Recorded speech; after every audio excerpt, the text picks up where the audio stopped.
Rangauti girls high স্কুলের ছাত্রীদের মধ্যে নিযুত ময়না প্রকল্পের প্রপত্র বিতরণ।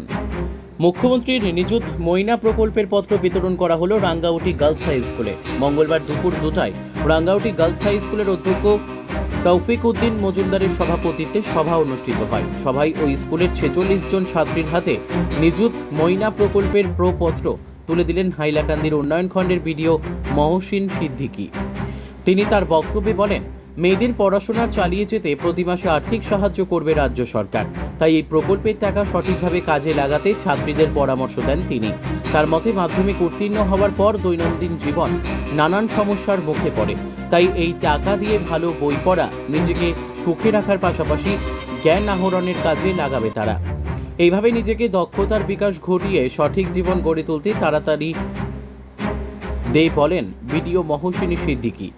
তিনি আরও বলেন, কোনো ধরনের আর্থিক বাধা ছাড়াই মুখ্যমন্ত্রীর নেওয়া এই প্রকল্পের মাধ্যমে নিজেদের স্বপ্ন পূরণ করতে পারবে ছাত্রীরা, বললেন বিডিও মহসিন সিদ্দিকী। অনুষ্ঠানের শুরুতে উদ্দেশ্য ব্যাখ্যা করেন বিশিষ্ট শিক্ষক কামরুল আলম চৌধুরী। তিনি বলেন, এই ব্যতিক্রমী এই নতুন প্রকল্প হাতে নেওয়ার জন্য মুখ্যমন্ত্রীকে ধন্যবাদ জ্ঞাপন করেন তিনি। এই প্রকল্পের মাধ্যমে বাল্যবিবাহ রোধ করা যাবে বলে মনে করেন তিনি। রাত্রিরা প্রকল্পের মাধ্যমে নিজেকে উচ্চশিক্ষিত করে তুলতে পারেন। উপযুক্ত শিক্ষা নিয়ে নিজেকে প্রতিষ্ঠিত করার সুযোগ এনে দিয়েছে এই অভিনব প্রকল্প। তিনি আরও বলেন, রাঙ্গাউটি গার্লস হাই স্কুল তৎকালীন হাইলাকান্দির প্রাক্তন বিধায়ক প্রয়াত আব্দুর রহমান চৌধুরী 1973 সালে মহিলাদের উচ্চশিক্ষার কথা চিন্তা করে জমি ক্রয় করে এই শিক্ষা প্রতিষ্ঠানকে গড়ে তুলেছেন। তাই আগামী 2025 সালের ভেতরে রাঙ্গাউটি গার্লস হাই স্কুলটি সরকারি স্বীকৃতি দেওয়ার দাবি জানান বিশিষ্ট শিক্ষক কামরুল আলম চৌধুরী। এদিন সবাই বিশেষ অতিথি হিসেবে বক্তব্য রাখেন হাইলাকান্দি উন্নয়ন ব্লকের অ্যাসিস্ট্যান্ট বিডিও হোসেন আহমেদ বড়ভূইয়া। এদিন অন্যান্যদের মধ্যে উপস্থিত ছিলেন সমাজকর্মী কিশোর চক্রবর্তী, বাহারুল ইসলাম লস্কর, লাকি সোনা বেগম লস্কর, মুজ্জমিল আলী লস্কর, স্বাধীন সিং, আনোয়ার হোসেন মাঝার ভূইয়া, মজিবুর রহমান চৌধুরী, স্কুল পরিচালনা সমিতির সভাপতি ফখরুজ্জামান চৌধুরী সহ অন্যান্যরা। হাইলাকান্দি থেকে রাহাতুল আক্তার বড়ভূইয়ার report, Nababarta today. Higher secondary, graduation আর পোস্ট গ্রাজুয়েশন এই তিন স্টেজে যারা মেয়ে আছেন তাদেরকে একটা মান্থলি রেমুনারেশন দিতে সরকারের দেওয়ার একটা আসনি দিয়েছে। হায়ার সেকেন্ডারি এই রেটটা হলো পার মান্থ 1000 করে, অর্থাৎ এক বছরের ভিতরে তোমরা 10,000 টাকা তোমরা ব্যাংক অ্যাকাউন্টে পেয়ে যাবে। 2 মাসের জন্য এটা দেওয়া হবে না, যেরকম সামার ভ্যাকেশন হোক ওই মান্থ এটা দেওয়া হবে।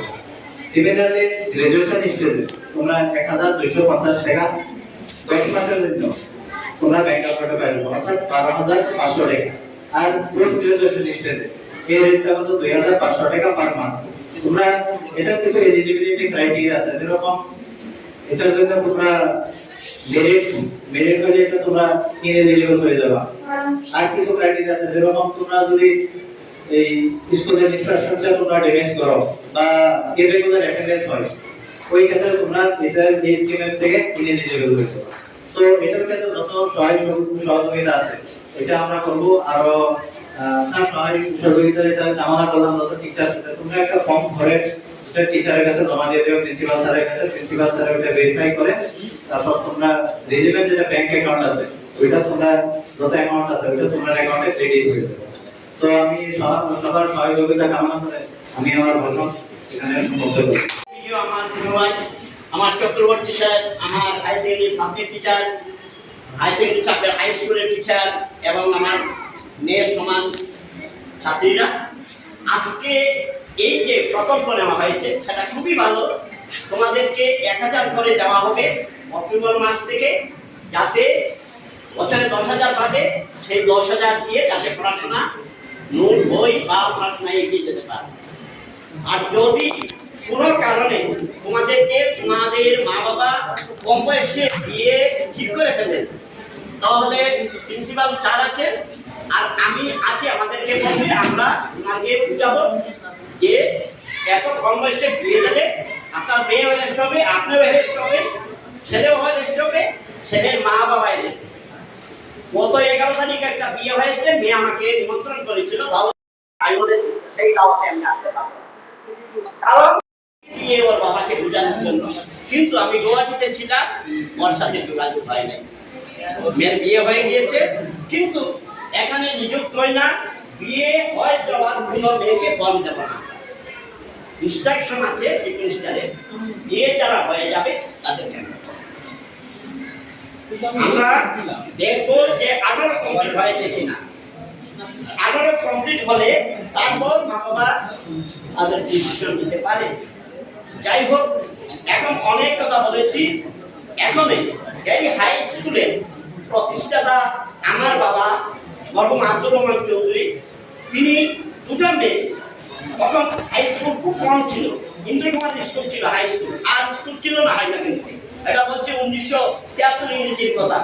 তখন দুটো মেয়ের অ্যাডমিশন হয় নাই। তখন আমার বাবা বলেছিলেন আগামী বছর থেকে আরো একটা মেয়েদের স্কুল খুলবো, সেই স্কুলে মেয়েরা পড়বে, মেয়েদের পড়াশোনা আটকাবো। তারপর 1973 ইংরেজিতে এই স্কুল স্থাপিত হয়। এই স্কুলের যে জমি, সেই জমিটা আমার বাবা কিনে দেওয়া, স্কুলে দান করে দিয়েছেন। স্কুলের প্রেসিডেন্ট আজকে আসেন নাই, চলে গিয়েছেন অন্য কাজে, ওনার বাবার কাছে। যাই হোক, আজকে সেই স্কুল দেওয়ার কারণে আজকে অ্যামালগেশন হয়ে এলপি, এমই, হাই স্কুল অনেকে এগিয়ে গিয়েছে। এখন আশা করি আমরা আমাদের হাই সেকেন্ডারি 22 বছর 1996-এ একবার এস্টাবলিশ হয়েছে, কিন্তু কোনো কারণবশত হাই সেকেন্ডারিটা আসছে না। তবে আশা করি এই প্রকল্পে 2025-এ আমাদের হাই সেকেন্ডারিটা হয়ে যাবে। আমি আশা করি এবং আমি যোগাযোগ রাখছি আসামের কিছু সংখ্যক মন্ত্রীর সাথে, যাতে আমার বাবার স্মৃতি রক্ষার্থে যাতে হাই স্কুলটা